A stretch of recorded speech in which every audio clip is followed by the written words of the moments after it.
Hey, what's up everybody? Welcome back to Adult Oddity.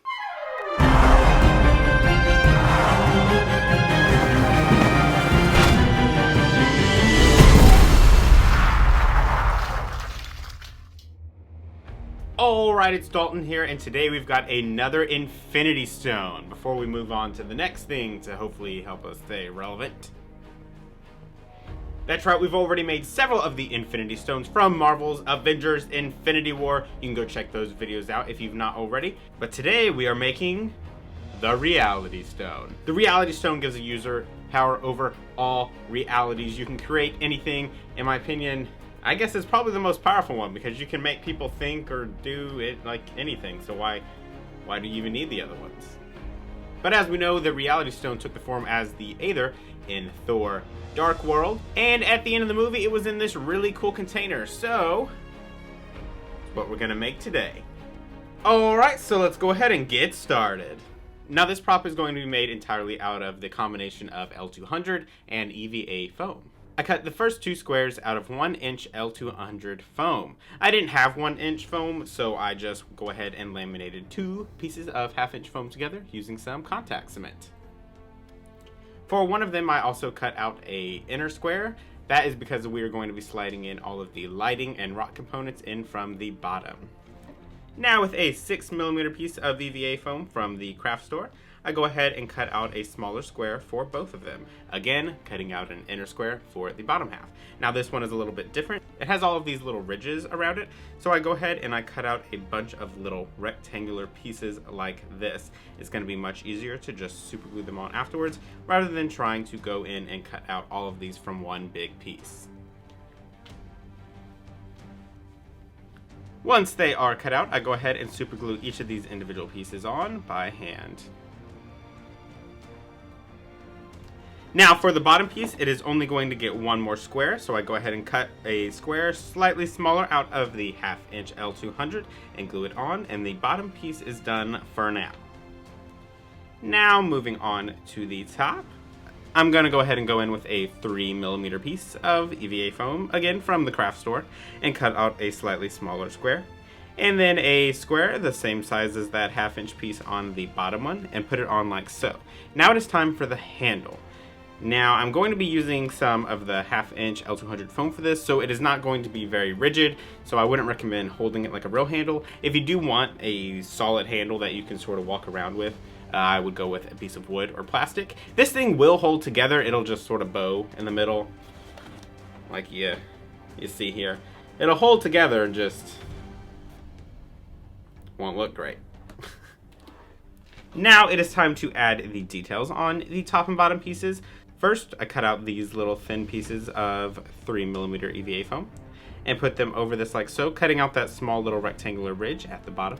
I go ahead and glue this to all sides of the top and bottom pieces.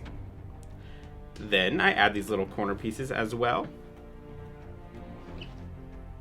Now it is time for the long parts at each corner that are holding them together. For this, I just cut out some strips of that 6mm EVA foam. And then on the back side, I took a ruler and marked the sections that I want to bend. And then I just sort of cut out a little triangle piece from each of those along the line.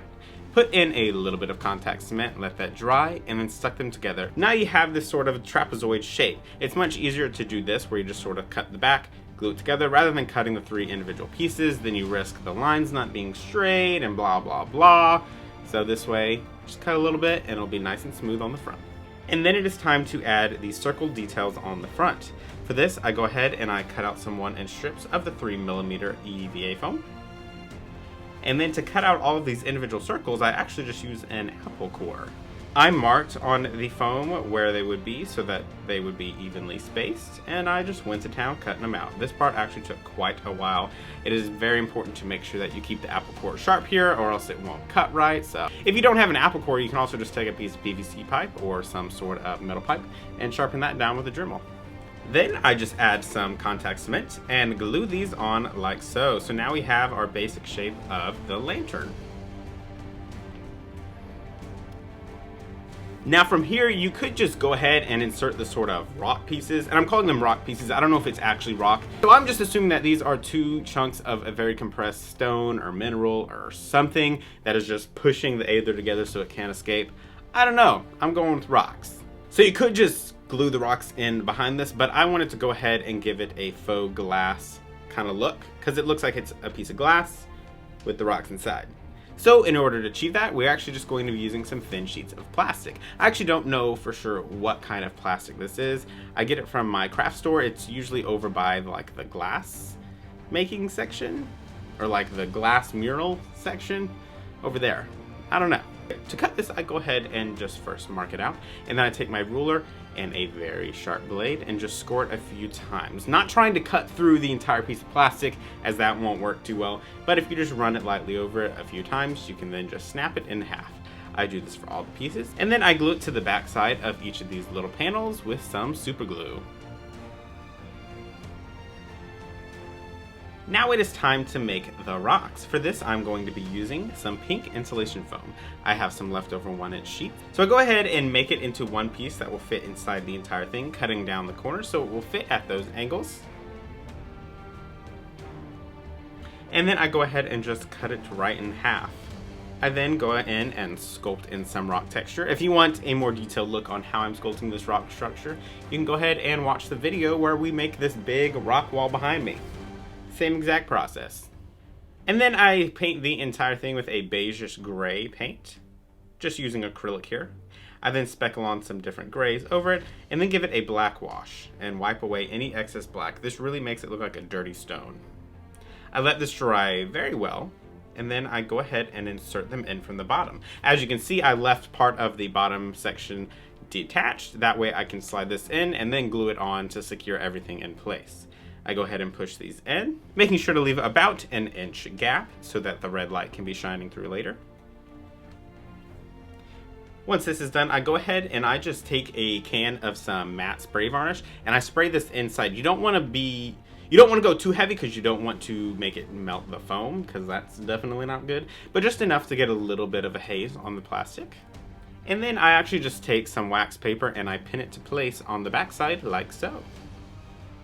This is all just to help diffuse the light, because we're going to be putting a red light bulb in there, and we don't want it to just look like there's a red light bulb. We want it to look like a big red glowing light. So now I just go ahead and I glue the bottom piece on.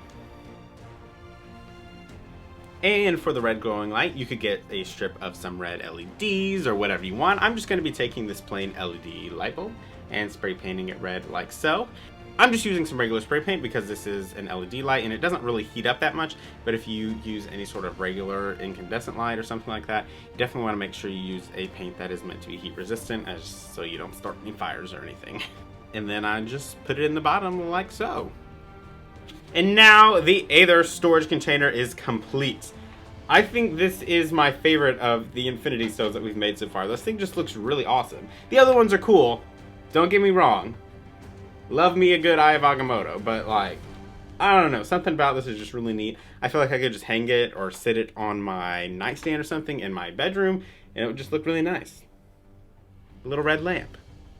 Anyway, I hope you guys really enjoyed this video. Like I said, we have made some of the other time stones, so make sure you go back and watch those. We also have some new stuff coming up there. Got some original Adult Oddity stuff, and whatever else. What do y'all want me to make? I'll make whatever. Just let me know in the comments below. You like Star Wars? Harry Potter? Whatever it is, tell me. We'll do it. Oh, and by the way, if you've not already, but you would really like to, you can go ahead and subscribe down below. You do not want to miss out on all the new videos. I don't know what's going on with the YouTube subscription page right now, but hopefully it'll let you know when I post a video. Hopefully. And leave a comment. Like I said, I like them. Make me happy. Alright guys, thanks for watching. Bye.